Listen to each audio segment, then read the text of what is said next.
రాధా, రాధా, ఇదిగో వస్తున్నాను.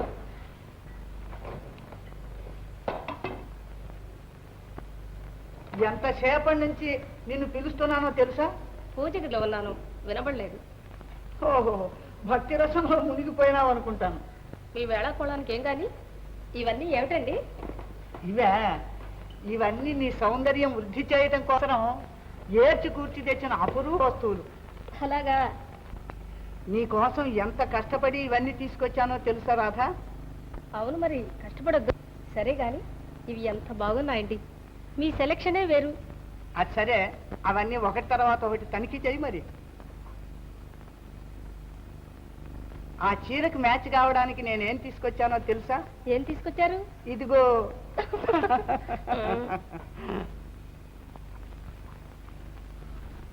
అరే, రేపు ప్రభాకరం పుట్టినరోజు, అందుకని విందు చేస్తున్నారు. అలాగా? మనకి ఇన్విటేషన్ పంపించారు. సుందరం నీకు తెలీదు? సుందరం ఎవరతను? మన పెళ్ళైన మూహని కూడా పెళ్ళయింది అతను. ఏం రాధా, నువ్వు ముఖం చిన్నబుచ్చుకున్నావు? మనకి సంతానం లేదని. ఏం చేయడం రాధా, డబ్బున్న వాళ్ళకి సంతానం ఉండదని చెప్తారు. ఎన్ని మందులో సేవించాం, శుష్క దండుగా. ఎంతకు మనం పెట్టి పుట్టలేదు. మీరు కోపండి అంటే ఒక మాట చెప్తాను. నా బహిప్రాణానివి నువ్వు, నీ మీద కోపడతానా? చెప్పు, అదేమిటో. ఏమీ లేదు. సంతానానికని మీరు మరో పెళ్లి చేసుకుంటే ఎలాగుంటుందని. నీ నోట్లోంచి రావాల్సిన మాట అది రాధా. నీ జీవితం విభాగం చేసుకుంటావా? నాకేమిటో ఆ శిశుహత్తాలు నా చెక్కిళ్ళ చేర్చుకోవాలని, ఆ చిట్టి పాదాలు నా గుండెల మీద చిందులు తొక్కాలని, ఆ వచ్చి రాని మాటలు విని ఆనందించాలని ఆశగా ఉంది. మొన్న ఎవరో డాక్టర్ గారు ఇది చాలా మంచి మందు, దీన్ని వాడి చూడండి అని చెప్పి ఇచ్చారే, అది కూడా సేవించి చూద్దాం. భగవంతుడు అనుగ్రహిస్తే ఎంతో సేపు పట్టదు. నమస్కారం అండి, కులాసాగా ఉన్నారా? మీరు మీరు నన్ను ఎరగరు? ఓహో, కూలింగ్ గ్లాస్ పెట్టుకున్నా. ఇప్పుడు చూడండి. అదే మీరా? రండి, కూర్చోండి. చిత్తం చిత్తం. ఆపత్కాలంలో ఆ పరమాత్ముడే శంఖు చక్రు గదాధారుడే ఆమెను రక్షించినట్టుగా తమరు రక్షించారని. అబ్బబ్బబ్బా, రాత్రింపగళ్ళు ఒకటే పలవరింతలు. అబ్బబ్బా, చెప్పలేక ఆయాసంగా కూడా ఉందండి. అయితే ఇప్పుడు కొంచెం నయంగా ఉందండి. ఈ విషయం తమరు పర్సనల్ గా తెలుసుకోవాలి. అదేంటి, ఎరగని వాళ్ళ ఇంటికి ఎలా వెళ్ళడం? వారి పుట్టు పూర్వోత్తరాలైనా తెలియదే. కొన్ని తల్లి ఎవరో తండ్రి ఎవరో, వాళ్ళు ఎలాంటి వాళ్ళు ఏమీ తెలియనప్పుడు. ఈ విషయం నా మీద వదిలేండి. ఆమెకు తల్లి, తండ్రి, పింతల్లి, పెత్తండ్రి, తమ్ముడు, సర్వెంటు ప్లస్ గార్డియన్ కూడా నేనే కాదుటండి. చెప్తా. మరి ఎప్పుడు వెళ్ళడం? ఇప్పుడా? వర్జం లేదు, వారం బాగుంది. దయచేసి నువ్వు నా దాన్ని అనిపించుకోవాలి. నువ్వు ఎప్పుడు ఇక్కడే ఉండాలి పుష్ప. చూడు, దీనికి అంతటికి నువ్వే సర్వాధికారి. ఈ తోట, ఈ ఇల్లు, ఇవన్నీ నీవే. ఇంకేమైనా కావాల్సి వస్తే చెప్పు, ఏర్పాటు చేస్తాను.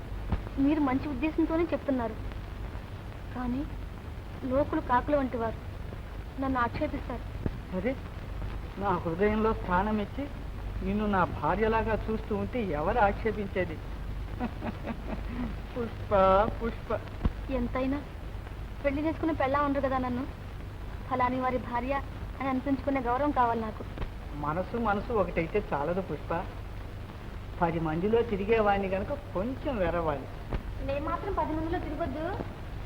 పెళ్ళి అయిపోయిందని చెప్దాం. ఎప్పుడు ఎక్కడా అని ఎవరు అడుగుతారు? ఇలాంటి సంశయాలు పెట్టుకోకు పుష్ప. రా, ఇంటికి పోదాం. ఏ ఇంటికి? మన ఇంటికే. మన ఇద్దరికి పెళ్ళి అయిందని రాధకి చెప్పేద్దాం. రాధ చాలా మంచిది పుష్ప.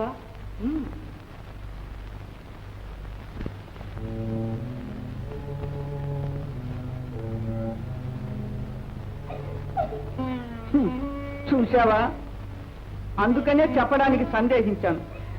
చెప్పు చెప్పు అని చంపుకు తిన్నావు. తీరా చెబితే ఇది ఫలితం.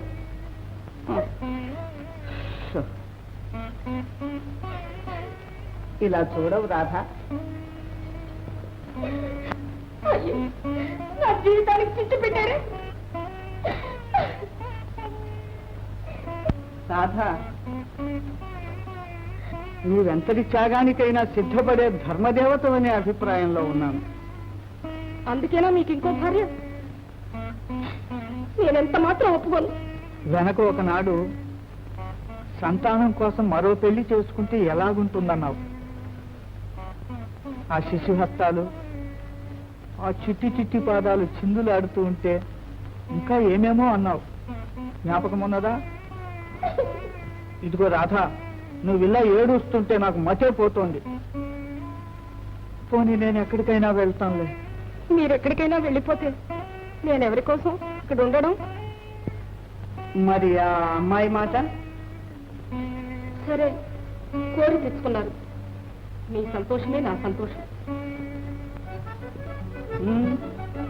అయితేరా, ఆ అమ్మాయి వాకిట్లో ఉంది, మనం పోయి పిలుచుకొద్దాం.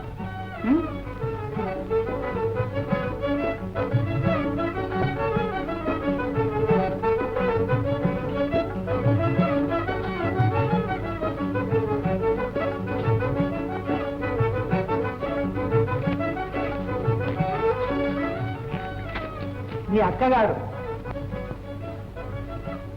మీరిద్దరు ఇక అక్క చెల్లెండ్రలాగా ఉండండి.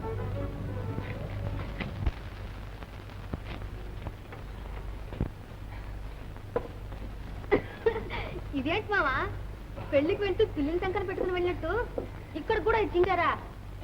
పెట్టి బేడా లేదా? ఈ పాడు కళిపురానికి అంత ఎక్స్ట్రా వెయిట్ ఎందుకని ఏదో చిన్న సంచి, నేను ఏదో చిన్న పాత గుడ్డలు, ఆ షేవింగ్ రేజర్ స్టిక్ అవన్నీ ఏవో పట్టుకొచ్చాను.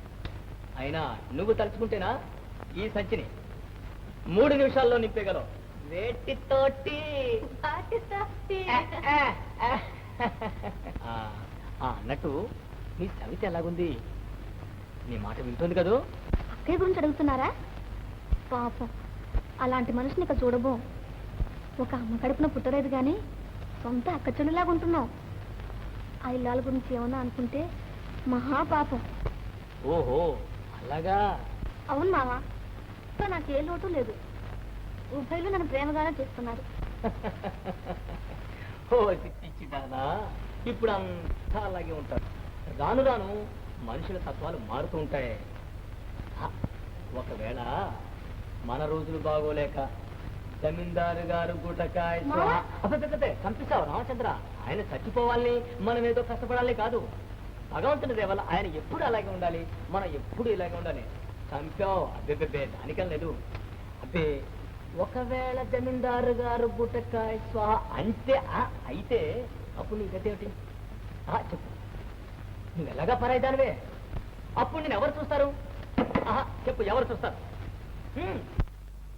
అప్పుడు నిన్ను చూసి నేను, నన్ను చూసి నువ్వు ఏడవాలి. అందుకనే దీపం ఉండగానే చక్క పెట్టుకోవాలన్నారు పెద్దలు. జాగ్రత్త. సరేమా, జాగ్రత్త పట్టు.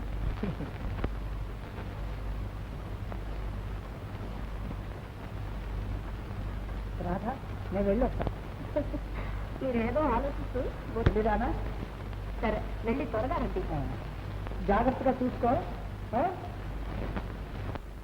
సరే గాని మిమ్మల్ని ఓ సంగతి అడగనా? ఆ నెక్లెస్ గురించేనా? అబ్బే, ఆ విషయం కాదు. మరే విషయం? ఈవేళ పుష్పం మీద ఏమైనా కోపడ్డారా?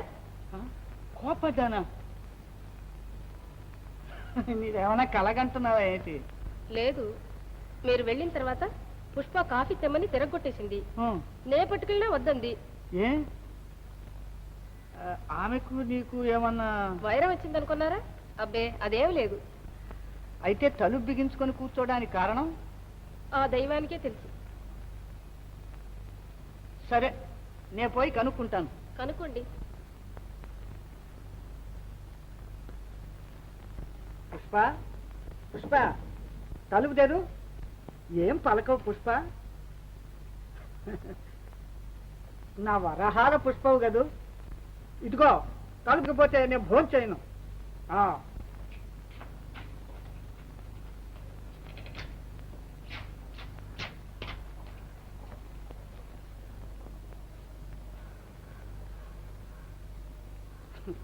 ఏమిటి పుష్ప ఇదంతాను? ఏం జరిగిందో చెప్పవు? ఆ? అసలు కోపం ఎందుకు వచ్చింది? అవును, మాటలకు లోట్లేదు. ఎంత పెట్టే మా అమ్మ అవుతావని మాటలు చేతులు అలాగా. ఏమిటి ఇది పుష్ప? అయితే ఇంతకు నేను చేసిన తప్పేమిటి? ఇందాక మీరు బయటికి వెళ్ళేటప్పుడు అక్కతో చెప్పెళ్ళారు కానీ నాతో ఒక ముగ్గు చెప్పారా? నీకు ఇంకా చిన్నతనం పోలేరు పుష్ప. రా, ఇలా రా, కూర్చో. అదే ఓ చిన్న విషయం ఇంత పెద్దదిగా చేసి మనసు పాడు చేసుకుంటావా పుష్ప? అబ్బే, ఏం బాగలేదు. లే, ఇదిగో ఇక ముందు నీతో చెప్పకుండా ఏ పని చెయ్యను, సరే? అవును, ఈ ఇంట్లో నాకేం స్వతంత్రం ఉంది? నాకేం కావాలన్నా అక్కడే తీసుకోవాలి. అంచేత ఇది పెట్టి ఆవిడ అయిన దానికి కాని దానికి అనవసరపు ఖర్చులు చేస్తుంటుంది. నేను ఎప్పుడైనా తలకి సువాసన నూనెలు, ఒంటికి సబ్బులు కొంటుంటాను. ఈ స్వల్ప విషయానికి అక్కగారి పర్మిషన్ అడగాలంటే సిగ్గుగా ఉంటుంది. ఓ అలాగా. ఈ క్షణం నుంచి ఇనపెట్టే తాళం చెవి నీ దగ్గరే ఉంచుకో. నేను రాధ తప్పి నీకు ఇచ్చేటట్టు చేస్తాను. మరి ఇంటి ఖర్చులకు అన్నిటికీ నువ్వే జవాబుదారు సుమా. ఓ అదెంత పని? నాకు చేత కాదనుకున్నారా?